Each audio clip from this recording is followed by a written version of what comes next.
pananampalataya, no? Faith that works, kahit po ang buhay natin does not work anymore. Di ba? Amen? So, familiar po tayo dito, no? Psalm 23, verse 1. Sabi diyan, the Lord is my shepherd, I shall not want. Amen? Actually po, na-series na rin po natin yan. Pero this is a very, very familiar, mga kapatid, na talata. Sabi nga, the Lord is my shepherd, and I shall not want. Lundag po tayo sa verse number 4. Sabi diyan, ano? Yea, though I walk through the valley of the shadow of death, I will fear no evil, for thou art with me, thy rod and thy staff, they comfort me. Amen? So, ibig sabihin, ano, though I walk through the valley of the shadow or the valley of virus, na COVID, I will fear no evil. Isa pa po. Sa 2 Corinthians chapter 5, verse 7.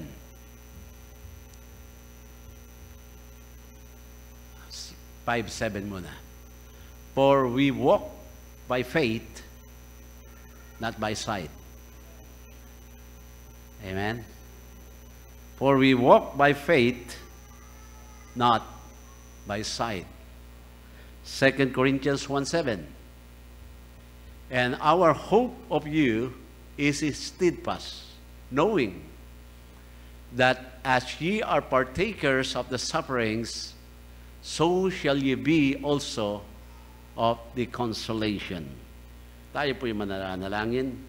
Mapagpala ng Diyos, salamat po sa pagkakabasa ng mga talatang ito. Salamat, Panginoon, sa awitin, mga awit, Panginoon, na naawit po. Sa umagang ito, na alam namin po, ito po ay naghanda ng aming mga puso para po pakinggan at namnamin ang inyong pong salita. Alain ko po, Panginoon, na inyong pong gamitin muli ang inyong pong lingkod ngayon na siya maghahatid ng inyong pong mensahe. At ang bawat makikinig, Panginoon, dito man sa aming pong bahay, sambahan at sa kanila pong mga tahanan, ay inyo po, Panginoon, hipuin ang kanilang mga puso at mahamon, Panginoon, sa mga pag-aaral na aming pong gagawin. Puri ka po namin, Panginoon. Kung meron man po sa aming kalagitnaan na wala pa pong katiyakan ng langit, iligtas mo po siya. Ito po lahat ay aming hiniling, salamatan sa matawis pangalan ng aming Panginoon Jesucristo. Amen. Okay, una po tayo. Ang title po natin ngayon, A Faith that Walks Through the Valley of the Virus. Amen? A faith. Kasi mga kapatid, tignan niyo po na, God's promises to us through the valley of, ito po, itong pandemic po natin ngayon, is to meet our need if only we learn how to really trust Him. Yun po na? At pinangako ng Panginoon na hindi lamang po, mga kapatid, na nag-promise siya na mawala o magtiwala tayo sa Kanya, but also He promises that the Lord will be with us through the valley of the shadow of the death. Sa kapanahunan po natin ngayon, virus po yun Di po ba? Kaya everything we're going to go through sa panahon po na ito, huwag niyo pong isipin kayo po ay nag-iisa. Amen? Hindi po tayo nag-iisa. Kasi, alam niyo po ba, pag sinabi nating pandemic, ang talaga pong yaan ay inilagay sa puso at isipan ng bawat tao, takot Diba? Either matakot ka na ikaw ay mahawa o matakot yung mga mahal sa buhay mo na mahawa. Hindi po ba? Sa yun po, 14 o 17 months na po tayo ngayon, namumuhay tayo sa takot Hindi po ba? Hindi ka makapunta sa gusto mong puntahan kasi natatakot ka. Pag ako po ay nagbabiyahe sa MacArthur Highway, makita ko po yung mga jeepneys po natin. Wala na po yung social distancing kumbaga full capacity na rin yung kanila pong mga pasahero. Dikit-dikit na rin So ando doon, yung takot, mga kapatid. Na kaya dito po, na isa po sa mga, sabihin natin, no, antidote ng takot po, ay yung ating pong mata dapat hindi po natin iaalis sa ating Panginoon Diyos. Antidote po yan, mga kapatid. Alam niyo po, meron po, ewan ka na, and I would like to recommend, ito po, no, kung kayo po ay mahilig lang mag-YouTube, manood, panoorin niyo po yung pong untitled The Hiding Place ni Corrie ten Boom. Mga 2 oras po yan. This is a true story na talagang matcha-challenge po kayo. Kanina po nakita ko nasa YouTube na po yan. Ano po? At akin po mga kapatid, ginagarantiyan na kayo po yung matcha-challenge po dyan. This is all about persecution. Na sila po, ito po yung mga Holocaust, yung kapanahonan, di ba? Nila Hitler, yan po yan. Ito po ang sabi po ni Corrie ten Boom, once said, ito sabi niya, if you look at the world, you'll be distressed. Now, if you look within, you'll be depressed. But if you look at Christ, you'll be at rest. Now, sinulat po ni Corrie ten Boom yan, mga kapatid, it is not just a quotation, but it is her, mga kapatid, personal experience. Madya-challenge po kayo dyan. Mamayang gabi, yun na, panoodin nyo na po. Panoodin nyo na po. But anyway, dito po, pinapakita sa atin, the key to calmness and the key to confidence and the key to courage in this crisis. Yung mga susi po lahat yan, isa lang. Lagi po, sabi nga nating faith, pananampalataya. At yan ang kailangan po nating palakasin. Kaya sabi, we walk by faith, not by sight. Kaya kung ikaw yung mananampalataya, mga kapatid, dapat yan ang matututunan mo. We walk by faith, not by sight. At alam na natin, ang definition po ng faith, Hebrews chapter 1, 11 verse 1. And sabi dyan, faith is the substance of things hoped for and the evidence of things not seen. Ayan po, Kaya, ito po, ang pag-aaral natin nito, mostly po, na makukuha natin siya sa aklat ni James. Alam niyo po ba, ang aklat ni James, maliit lang po ito, chapters lang po, 5 chapters. Si James, At ito po ay, kung ito-total niyo po, yung 5 chapters po na yan, at bibilangin niyo ang bawat verses, it only composed of 108 verses. Na-challenge na ba natin to James? Hindi pa, Namin sa i-challenge po natin ang James, 1 linggo lang. Kasi 5 chapters bawat isang chapter. Kaya pahinga ka ng Sabado at Linggo. Anyway, pero ito po, para makita niyo po, mga kapatid, na ito pong James po na ito, maliit na chapter, na 108 verses, pero punong-puno po siya ng sustansya, lalo na po, yung kinakailangan natin regarding our emotions. Kasi, di ba, sa ngayong pandemic, mga kapatid, hindi nawawala na pati emotions po natin ay talaga pong naapektuhan, di ba? Amen? Naapektuhan po tayo. Kaya, ito po ang pinapakita po sa atin dito. Kaya, James chapter 1, tignan nyo muna, verse 1, yan lang muna ang ating babasahin sa James. Na ang sabi po dyan na James, a servant of God and of the Lord Jesus Christ, to the 12 tribes which are, tignan nyo po, is scattered abroad, greetings. So James, mga kapatid, he was greeting the 12 tribes of Judah or Israel, pero ang sabi po dyan, which are scattered abroad. Bakit po sila na scattered abroad? Well, actually po, James was not talking about the pandemic, but he was talking about the persecution of the believers.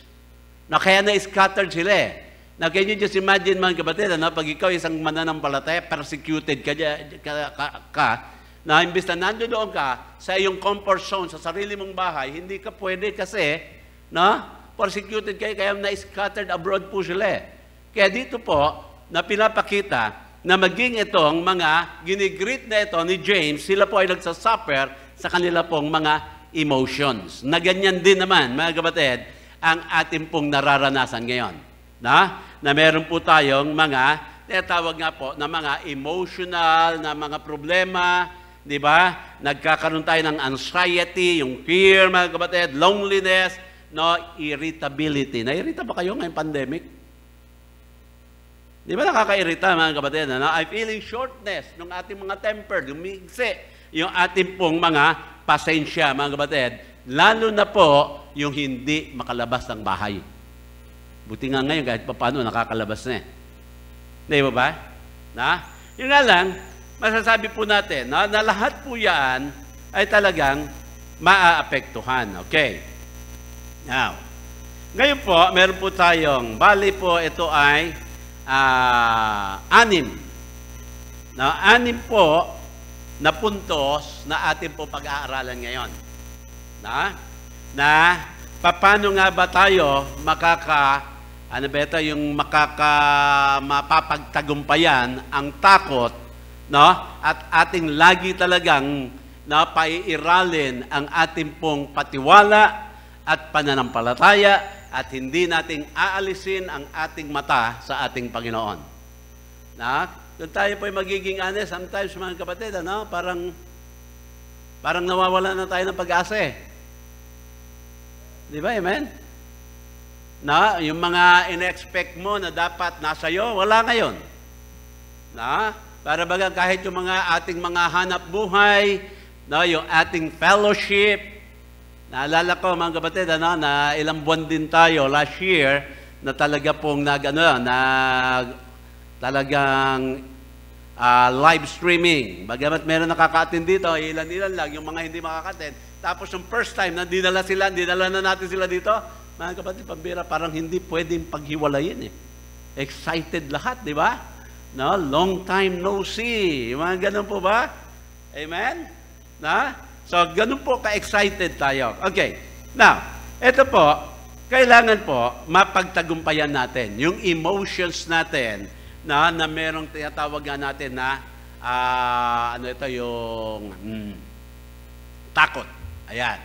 Kaya 6 truths, ito po, to remember that are going to reduce your fears and build your faith. Haba nung title, Amen? Isang sentence. Ewan ko lang naman, mga kapatid, pag ikaw naman na hindi pa natuto dito, ewan ko lang. Kaya kailangan po, ma-replace po natin yung ating fear, yung takot na ito, at kailangan ma-replace po natin siya ng pananampalataya. Minsan kasi, lagi tayong pananampalataya, lagi tayong tiwala, pero kailangan ipaalala pa rin sa atin na kailangan manampalataya at magtiwala kasi. Kasi minsan nakakalimutan po natin eh. Hindi po natin na-i-apply agad. Di ba? Amen? Kaya ito po, number 1, ito na po, hindi tayo magtatagal. Number 1, the first thing to remember in a crisis is this. Ayan. Remember that not everything you hear is true. Amen? Hindi pa puro ganun lang, dahil stay at home tayo, mga kapatid, saan ang gagawin mo? Manonood ng telebisyon, makikinig, mga kapatid, ng mga news, at kung ano ang maririnig mo yan, mga kapatid. Ibig po sabihin, hindi lahat ng ating naririnig ay totoo. Amen? Amen? Di ba? Kasi mga kapatid, pag lahat ng narinig mo, yaan po ay dinibdib mo, mga kapatid, tiyak, sasakit talaga dibdib mo at magkakaroon ka ng problema sa iyong emosyon. Di ba? Yeah, not everything you hear is true. Actually po, yan ay sinabi na rin ni Solomon sa Proverbs chapter 14, verse number 15. Sabi niya, the simple believeth every word, but the prudent man looketh well to his going. Amen? Na pag narinig ka, huwag mo kagad paniwalaan. Medyo bulay-bulayin mo siya, medyo pag-aralan mo, medyo siyasatin mo kung talagang yung narinig mo, totoo. Amen? Kasi nangyayari, kapag ikay naniwala sa hindi totoo, ang agad na nawawala po sa iyo ay yung tiwala mo tuloy sa Panginoon. Para bagang naniwala ka sa sabi-sabi, o naniwala ka sa mga kwento-kwento, naniwala ka na ganito, ganoon. Amen? Ano na mangyayari sa iyo? Emotionally, maapektuhan ka talaga. Ano po? Kaya yan po, not everybody who speaks sa mga ating po mga internet na yan, yung mga television po na yan, mga kapatid, ay dapat mo kagad paniwalaan. Medyo tignan mo muna. Medyo pakinggan mo. Diba? Araw, sabi ganon, ay airborne si virus. Dito takot na tayo. Amen? O droplets, o ano man. Ang dami mga kapatid Kaya ang nangyayari po, dapat tinitingnan mo ano ba talaga yung pwede mong pakinggan at paniwalaan at kung ano naman yung napakinggan mo na hindi mo na kailangan paniwalaan pa. Kasi there will be some people trying to use, ito pong crisis na ito, sa panahon na po natin, sa kanila pong mga political advantage. Tama, mali. Amen?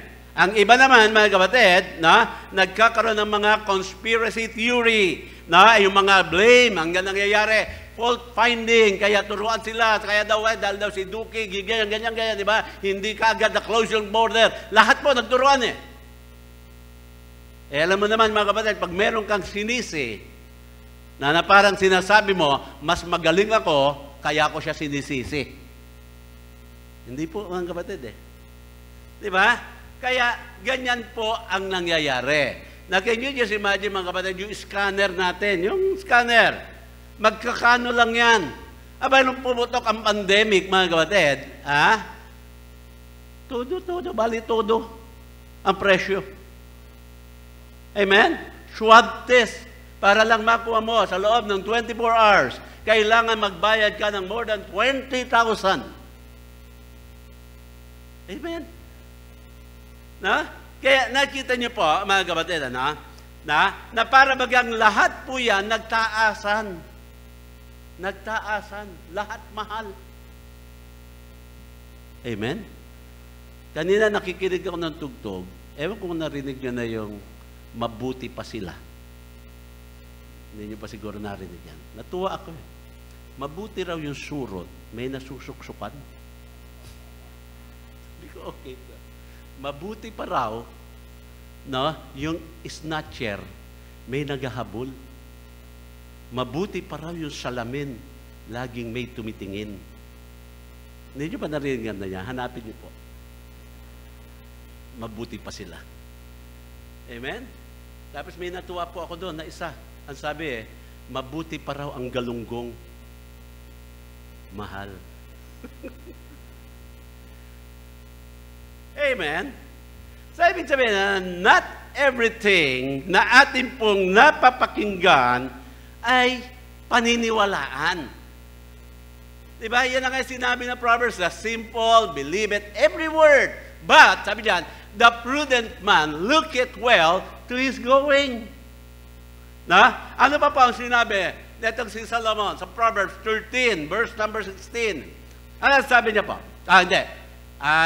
Nabasa na pala natin yan. Okay. Yung isa pang verse po, 18:13. Ayan. Sabi diyan, he that answereth a matter before he heareth it, it is holy and shame unto him. Proverbs 18:2. Ano pa sinabi diyan? A fool, Proverbs 18, verse number 2. Ayan. A fool hath no delight in understanding, but that his heart may discover itself. 14:8 ng Proverbs. Ito pa, napakaraming verses. Nagsasabi po dyan, the wisdom of the prudent is to understand his way, but the folly of fools is deceit. Isa pa po. Proverbs 23:23. Buy the truth and sell it not, also wisdom and instruction and understanding. Amen? Kaya dito po, mga kapatid, pag sinabi po, o ano man yung naririnig nyo, kanino man po yan, medyo po, wag mo munang dibdibin. Amen? Amen? Kasi hindi lahat totoo eh. Hindi lahat totoo. Tignan niyo po merong virgin coconut oil daw yan, nakakagaling. Merong ivermectin, merong kung ano-ano. Kaya, meron nagsasabing nakakagaling. O di, subukan mo. Para masubukan mo, kailangan magka-COVID ka muna. Anong gusto mo? Susubukan mo? But anyway, yan po ang sinasabi po sa atin. Now, hindi ba nung lumabas ito pong, coronavirus, hindi ba? Tinawag po siya na novel virus. Alam niyo po ba kung bakit po yan tinawag na novel virus? Number 1, ito po ang dahilan niya. There is no known human immunity for this virus. Kaya anything na tinatawag po nila na novel, wala raw po yan, known human immunity to this virus. So, nakakatakot ka agad, di ba? Amen? Okay, pangalawa, ano ba? There's currently no known cure for it. Kailan ba sinabi yan na yan ay novel? Virus. Last part ng 2019, December. Novel virus yan. Kaya medyo January, February, kumakalat na po yan. Okay. Number 3, ano pa? There's no vaccine for it. Ngayon, meron na po. Pero nung una, talagang takot. Walang vaccine eh. Okay, number 4. Ano pa po? It appears to be about many, many times more deadly than the flu virus. Hindi ba nung araw may flu virus? Nagkaroon naman tayo ng flu vaccine ngayon. Hindi po ba? Kaya yan po makita po natin. Meron pa bang number 5? Number 5, meron pa. You can have this virus without any symptoms. So, yun na po ang symptomatic. And still pass it on to other people. Novel virus. May 6 pa ba yan? Okay, number 6. Ano pa? It is spread through droplets in the air and of some surfaces. Sabi niya, depending on what the surface, and it lasts for a day or 2 or 3 days. Kaya minsan may nahahawa dahil lang naghawak siya ng dokumento o nagbilang ng pera o merong nahawakan. Sabi nga noon, di ba? Ang mga sa supermarket daw, yung kanilang push cart. Tapos nakikita ko noon, ang daming mga naka-gloves ba? Naka-push cart. Sabi ko, di yung virus nasa glove. Tapos yung glove, di po rin sa mukha nila. Di ganun din. Di mo ba? 7. Ano ba? Not everyone is at risk, sabi, equally with this virus. Sa madalit sabi, mga kapatid, ito po ang makita po natin. Kaya, sinabi po dyan, na ito po ang naririnig natin, mga kapatid, wag mo pa rin kakalimutan na bawat mga naririnig natin na sinasabi ng sanlibutan ito ay meron pong katapat ang salita ng ating Panginoon. Dapat ang lahat ng maririnig mo, basayaan ay salita ng Diyos. Yun ang maniwalaan mo. Tama po, amen? Pag sinabi nila, manampalataya ka sa Panginoon, yan po ang dapat. Sabi though I walk through the shadow of the valley of death, I will fear no evil. Paniwalaan mo po yan. Paniwalaan mo po. Kaya dito po ang number 1, na hindi lahat ng ating naririnig ngayon, at magpakailanman ay dapat mong paniwalaan agad. Opo. Pangalawa. Ito pa, remember that this will pass. Parang ngayon, wala nang katapusan si virus, di ba?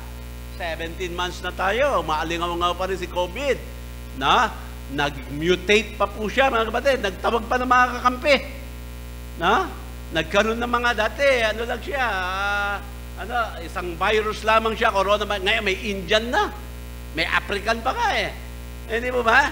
Ngayon meron na rin tayo mga local version ng ating pong virus. But anyway, mga kapatid, kahit ano pa man ang mangyari diyan, huwag po tayo mawawala ng pag-asa sapagkat ito po ang dapat nating alalahanin, matatapos din po ito. Kasi may mga naunang virus na nung araw, yung flu virus, mga kapatid, yung polio, yung pong ano pa ba, yung mga malaria nung araw, mga kapatid, di ba? Kala natin wala lang katapusan. Pero mga kapatid, lahat po yan ay nalabanan at nalapatan ng mga pangontra. Kaya wag po tayong mawawala ng pag-asa sa ating kapanahunan ngayon kasi everything will come to pass. Ano sabi po dyan sa 1 Peter 4:12?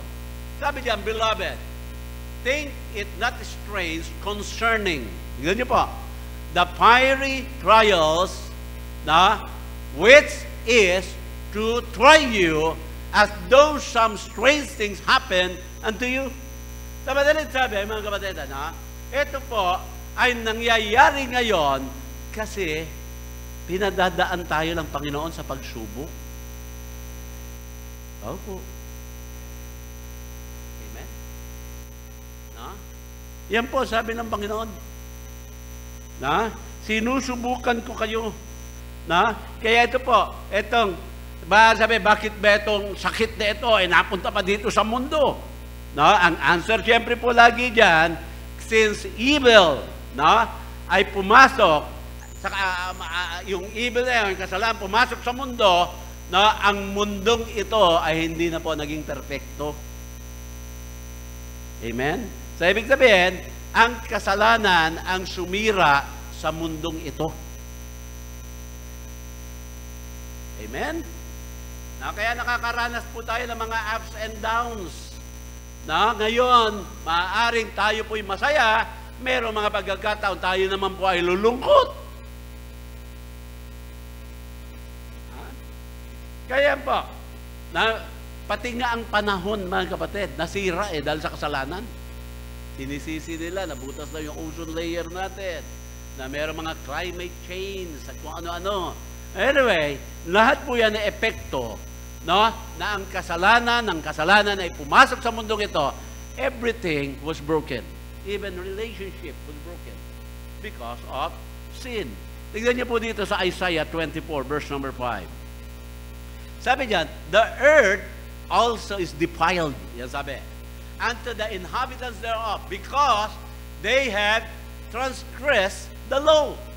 The law, sabi diyan, changed the ordinance, broken the everlasting covenant. Verse 19 pa. Tingnan nyo pa po. And the earth is utterly broken down, the earth is clean, dissolved, the earth is moved exceedingly. Because of sin, yan po ang ginawa. Amen? Amen? Maaari sabihin, sana hindi na lang pinayagan ng Panginoon na ang kasalanan sa mundo. Dapat wala na lang mga ganoon, di ba? Pero alam niyo po ba, na tayo po'y nilikha ng Panginoon na meron tayo tinatawag na freedom of choice. We are free to choose what we want. Greatest privilege po natin yan Yung free choice, mga kapatid, it also our greatest threat then because we make bad choices. Amen? Bilo niya yung great privilege po natin, yung pwede kang pumili. Blessing po yan, mga kapatid Ibig sabihin, pwede mong piliin ang magandang buhay. Okay ba yon? Amen? Amen? Pwede mong piliin ang buhay mo ay maging maganda. Yung nga lang, mga kapatid, yung freedom of choice po natin, hindi lang po blessing po yan, naging threat din po yan, mga kapatid. Bakit? Kasi kadalasan ang pinipili ng tao, mali. Mas pinipili ang kasalanan, mga kapatid. Kaya na nangyayari. Problema po ang siyang nararanasan ng tao. Yan po. Kaya dito po, gusto ng ating Panginoon. Una, magkaroon nga po ng mga grupo na talagang nagmamahal sa Kanya. Kaya nga ang salita ng Diyos ay laging naituturo, lagi po mga kapatid, naipapangaral para tayo po ay talagang mag-enjoy ng mga biyaya ng ating Panginoon. Amen? Kaya ang kanyang encouragement sa atin, wag po tayo mag-alala. Lilipas din po yan. Lilipas din po ang pandemic. Lilipas din po ang COVID-19. Pangatlo, remember what the Bible says. Ito po. Remember to focus on what's unchanging. Di ba sinasabi sa atin ngayon, new normal? Kasi yung talagang normal daw, hindi na po babalik.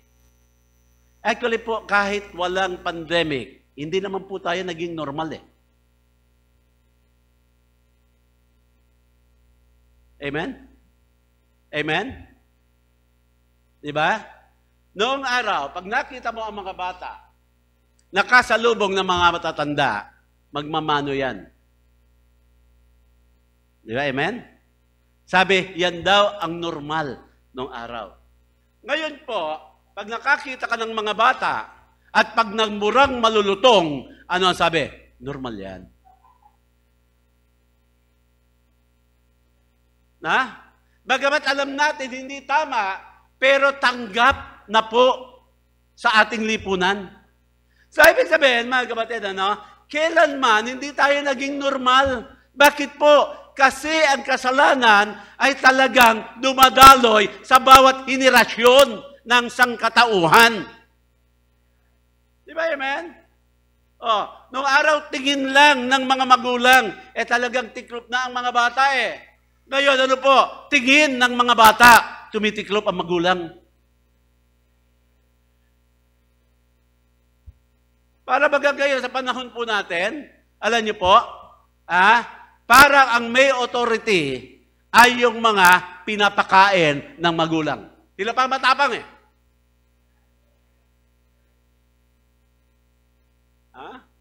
Sabi, nanay, tatay, tumigil ka nga dyan. Ganun eh. Di ba, amen? Pag pinagsabihan mo, mga kapatid, magdadabog. Noong araw ba, pag kayo'y pinagsabihan, yung mga may edad na ngayon, nang pinagsabihan ba kayo ng araw, nagdadabog ka? Hindi. Pag nagdabog ka kay nanay at tatay, isasako ka.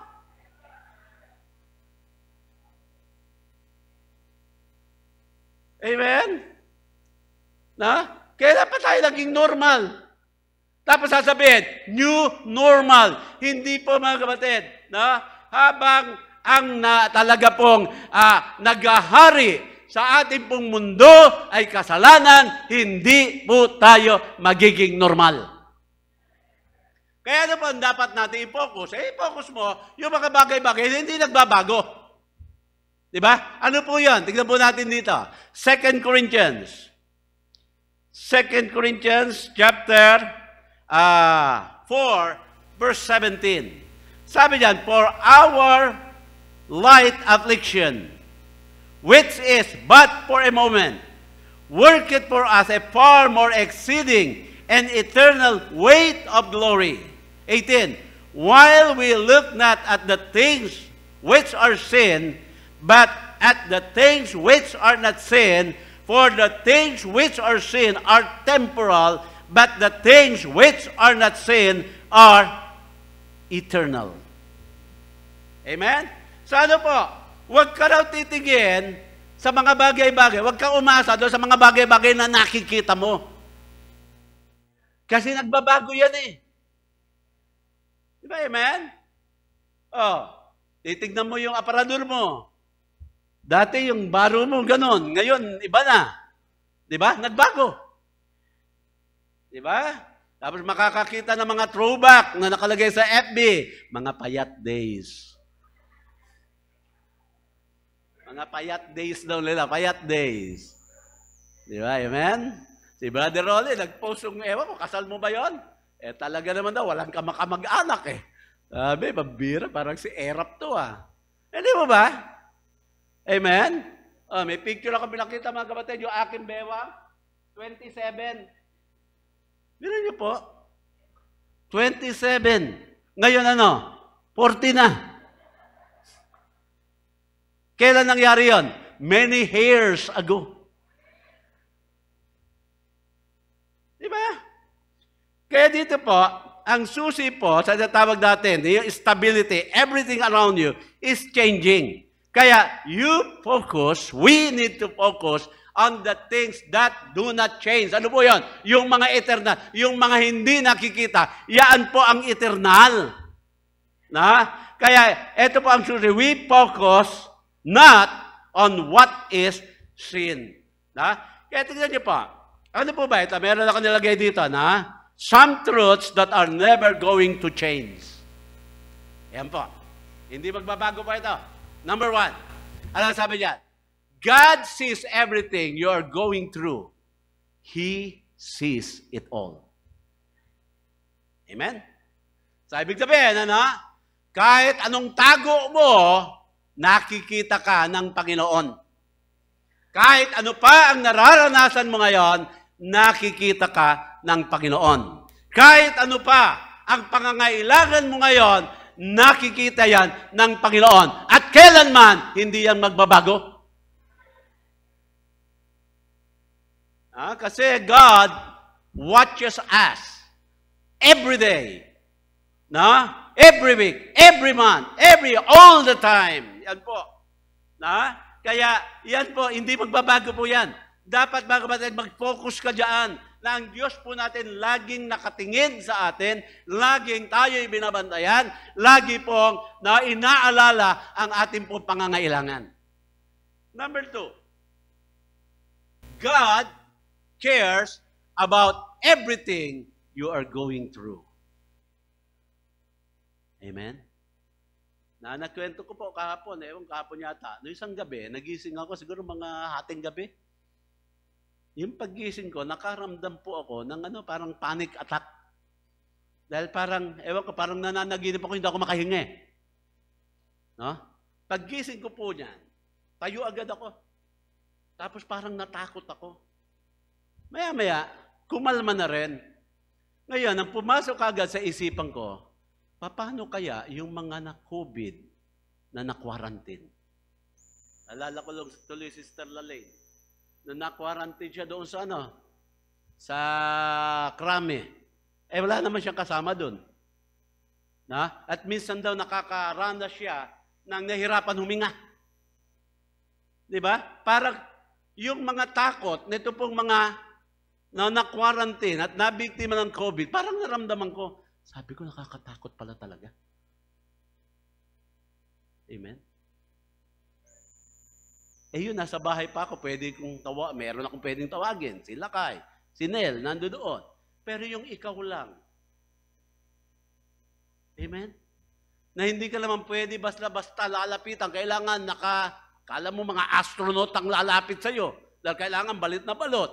Paano kung nag-aagaw, hininga ka na? Sasabihin naman sa wait lang po ma'am, wait lang, sir, wait lang. Susuot ko muna yung PPE ko, wait lang. Kaya hindi ka abutan Hindi mo ba, mga kapatid? Pero alam niyo po, na ito po God cares about everything you are going through. Yung emotions. Yung sasabi mo po ang mga anxiety. Lahat po yan. Mga depression. Alam ng Panginoon yan, at kailanman hindi magbabago na sinasabi ng ating Panginoon na casting all your cares upon Him, for He careth for you. Pangako ng Panginoon yan Amen? Amen? Kaya sabi nga na awitin, mabuti pa sila. Diyan niyo po, mabuti pa raw yung bayong dahil may aling nakahawak na maganda. Yun niya po. Nabigay bang klase isip na nag-compose? Hindi daw tulad niya, siya ay nag-iisa. Kaya yan pa, pinapakita po sa atin dito. Na truths that are never going to change. Number 3. Yan niya pa. God has the power to answer prayer. Amen? And give you the strength through what you are going through. Kaya dito mga kapatid, tingnan niyo malilesen yung takot mo Unawain lang natin ang sinasabi ng banal na kasulatan. At alam naman natin, nung sinabi ng Panginoon, I will never leave thee nor forsake thee. Alam natin yung talata na yan.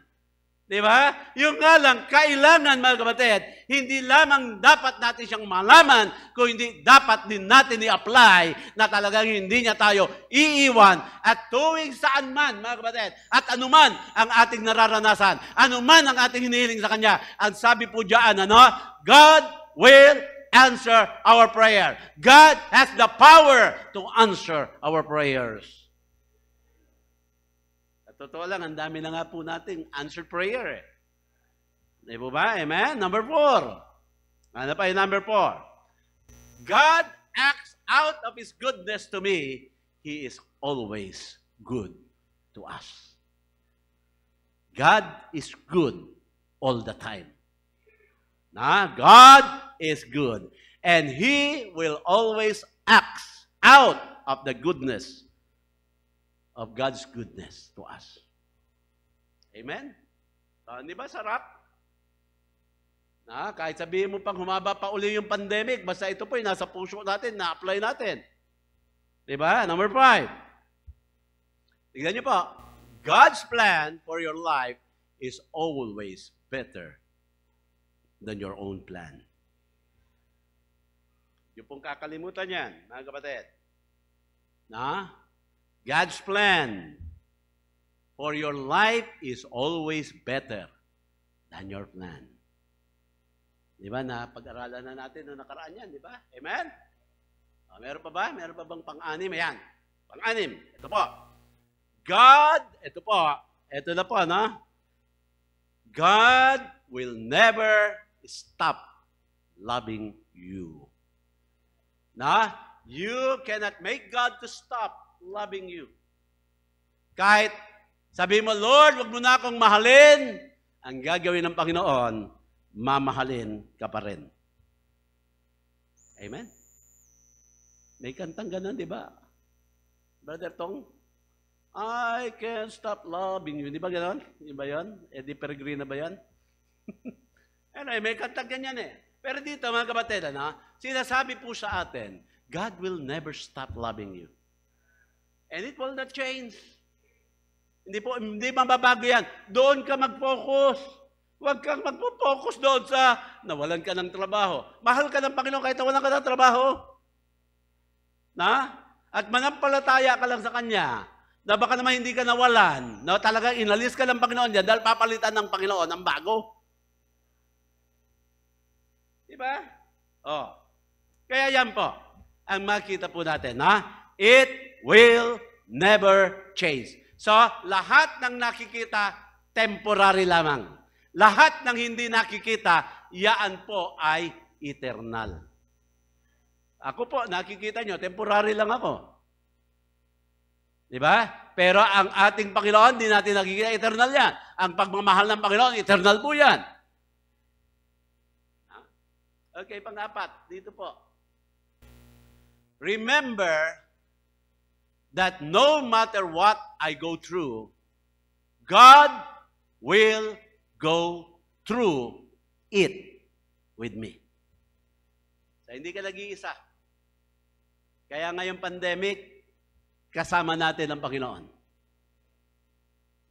Tingnan po natin yung Isaiah 43, verse 2. When thou passest through the waters, I will be with thee. And through the rivers, thou shalt not overflow thee. When thou walkest through the fire, thou shalt not be burned, neither shall the flame kindled upon thee. Sabihin kahit anong klaseng sitwasyon ng buhay, kasama mo ang Panginoon. Kaya you are absolutely not alone in life. Hindi ka po nag-iisa. Opo. Maaring minsan nararamdaman mo nag-iisa ka, pero ang presensya ng Diyos ay laging nandiyan sa iyo. Kaya in every stage of your life, God will be with you. Na ano man po yan. Kung sinasabi mo ang buhay mo ngayon ay bago na po, ibig sabihin, bagong yugto ng iyong buhay, yung mga unang yugto ng iyong buhay, kasama mo siya. At kahit ano pang pagbabago ng yugto ng iyong buhay, kasama mo pa rin siya. Amen? Kaya yan po sabi niya, pag tayo po, when thou passest through the waters, I will be with thee, and through the rivers, they shall not overflow thee. When thou walkest through the fire, thou shalt not be burned, neither shall the flame kindled upon thee. Number 5. Remember that this is not the end of the story. Baka sabihin mo, hindi, ganito na tayo. Pandemic na tayo. Ito na ang katapusan natin. Sino sa inyo nakakailam kung ilang milyon na ang namatay sa buong mundo dahil sa COVID? Sa Pilipinas na lang, wag mundo. Mahirap yung mathematics. Ilan na ang namatay sa Pilipinas? Sabihin na lang natin na infect. More than 1 million, parang 1.2 ba? 1.2 million. Ilan tayo mga Pilipino? 10 million, 110 million. Ilang porsyento lang yon? Tingnan nyo, napakaliit lang na porsyento. Di ba, amen? Yung na-infect, dahil yung namatay, wala pa namang milyon na umaabot eh. Amen? Sana nangyari, pag titignan mo yung milyon yung nagkasakit, matatakot ka na. Amen? Pero kung titignan mo, milyon yung nagkasakit, di ba? 1 million. 110 million tayo. So, ibig sabihin, yung 109 million na Pilipino, nabigyan ng Panginoon ng proteksyon. Amen? Nabantayan ng Diyos. Tapos ngayon, matatakot ka dito, naku, pinabayaan na yata tayo. Ito na yata ang katapusan natin. Kaya dito sinasabi po sa atin, hindi pa po tapos ang istorya, hindi po magtatapos ang istorya ng bawat isa sa atin dahil po dito sa coronavirus. Tignan po natin yung verse, 2 Corinthians chapter 4. We are troubled on every side, yet not distressed. We are perplexed, but not in despair.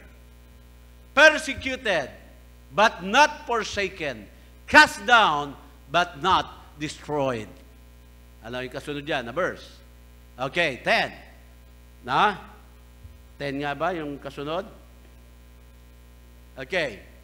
Knowing that He which raised up the Lord Jesus Christ shall raise up us also by Jesus and shall present us with you. So, ano pang pinapakita ng ating Panginoon dito? Hindi pa po tayo tapos dito. Hindi pa po hanggang doon lang. Nasabi nga dito, tayo po ay troubled on every side, yet not distressed. Tao po. Amen? Actually nga mga kapatid, nakita ko po, mas na-enjoy natin ang Panginoon ngayon pandemic. Kasi wala ka talaga tatakbuhan, kundi siya lang eh. Amen? Tuwing lalabas ka, kailangan manalangin ka, Lord, wag po sana ako mahawa ng COVID at maiuwi ko pa sa aking pamilya yon. Pray it. Diba? Yung iba nga sa inyo, hindi masyadong naliligo. Ngayon, padayang paligo eh. A blessing. Diba? Amen? Napipilitan ka dahil sa pandemic eh. Pero hindi ka naman palaligo talaga. Anyway, mga kapatid, yan po ang ating makita. Hindi pa po tapos ang istorya. Alam niyo po, sabi dito sa Revelation, ito po napakaganda, Revelation chapter 21, verse 4. And God, sabi diyan, shall wipe away all tears from their eyes. And there shall be no more death, neither sorrow, nor crying, neither shall there be any more pain, for the former things are passed away. Amen? Number 6. Ito na po. Number 6. Ano sabi po dyan? Remember that God wants to use you to help others. Amen? Amen? Oh, si Sister Lalaine, pag merong nabalita ang tatawagan niya, iti-text siya, may message niya. Ito ang gagawin, ito, ayan, ito ang iinom. No? Palakas ka sa Panginoon. Ganun lang, di ba? Bakit? Parang nagkakaroon ka ng moral authority kasi nga naranasan mo, kaya pag itinuro mo, na alam nila, because it really works. Di ba ba? Yan, sabi po dito mga kapatid, anuman ang nagiging karanasan po natin, na pinapayagan ng Diyos yan para po makatulong tayo sa iba. Di ba napakaganda na, mga kapatid, nagiging blessing ka? Na? Alam niyo ba nung araw, na pag merong nagkakasakit, ang mga tumutulong po doon sa mga may sakit, mga tao po ng mga churches. Mga churches po. Di ba? Sabi nga nang, call the elders, ipag-pray, dapat yung fervent prayer of a righteous man availeth much. Na? Kaya mga kapatid, hindi po gobyerno ang nag-imbento ng ospital, nag-umpisa ng ospital. Mga mananampalataya ang nag-umpisa ng ospital. Amen? Na? Nang binabasa kayo ito ba? Magagaling. Kaya tignan niyo, mostly mga ospital, ano ang tawag sa mga ospital ng araw? No? St. Mary's, di ba? St. Luke, St. Mark. Kasi nga, mga believers eh. Di ba? Amen? Na? Yung mga missionaries, sila po, yan, tutulong sila sa isang tribo. Kaya dito, pinapakita po sa atin, mga kapatid, na malilesen yung ating pag-aalala at takot. At lagi lamang nating iisipin, though I walk through the shadow of the valley of death, sabi dyan, or virus, valley of virus, I will fear no evil. Kasi po, kasama natin ang Panginoon. Amen? Kaya, manalangin natin, Lord, alisin mo na po yung takot sa akin. Huwag ka naman parang siga, sugod ka na sugod. Sabihin na, hindi po yung aalisin, yung takot, tapos magiging matapang ka na dyan, hindi ka na mag-face mask, hindi po. Ang point po dito, na sinasabi po sa atin, yung ating emotion, yung ating pag-aalala. Amen? Amen? Kaya sabi nga dito, the Lord is my shepherd, I shall not want. Verse number na yan, yung isa, yea, though I walk through the valley of the shadow of death, I will fear no evil. For thou art with me. Now thy rod and thy staff, they comfort me. Kaya mga kapatid, 17 months na po ngayon. Kasama natin siya. Hindi niya tayo iniiwan. Maaari sabihin mo, ba't ganito po ang naranasan ko? Parang ang hirap kumita. Hindi ka makapunta doon sa gusto mong puntahan. Sabi ng Panginoon, diyan ka lang muna. Alam niyo po ba sa mga circus? Di ba? Yung mga circus, mga kapatid, minsan yung mga nagpapana pang gano'n. Napapanain nila yung kanila pong kasamahan dyan. Halimbawa ay babae, nalalagyan ng lobo na may kagat-kagat, tapos yung magpapana, blindfolded. Di ba? Blindfolded.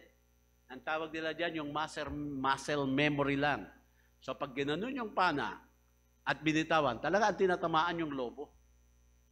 Pero yung target, isa po ang requirements niya, kailangan hindi siya malikot. At kung ano yung posisyon niya po na nakaganon, hindi na dapat mababago yan. Kasi yung archer, no, nandoon yung kanyang muscle memory. Kaya ngayon, anong pinaranasan ng Panginoon sa atin?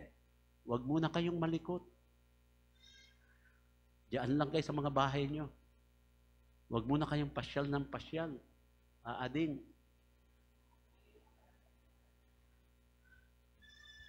Amen?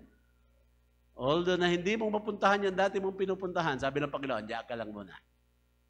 Kasi pag malikot ka, baka ikaw ang tamaan ng pana, hindi yung target.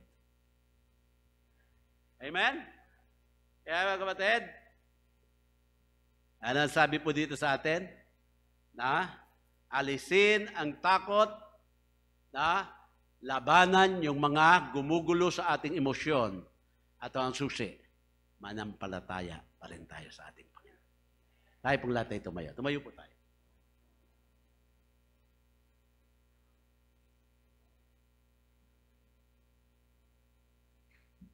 Tayo po'y manalangin, mapagpala namin Diyos. Salamat po. Dami po ng pag-aralan ngayon. Salamat, Panginoon. 17 buwan na po.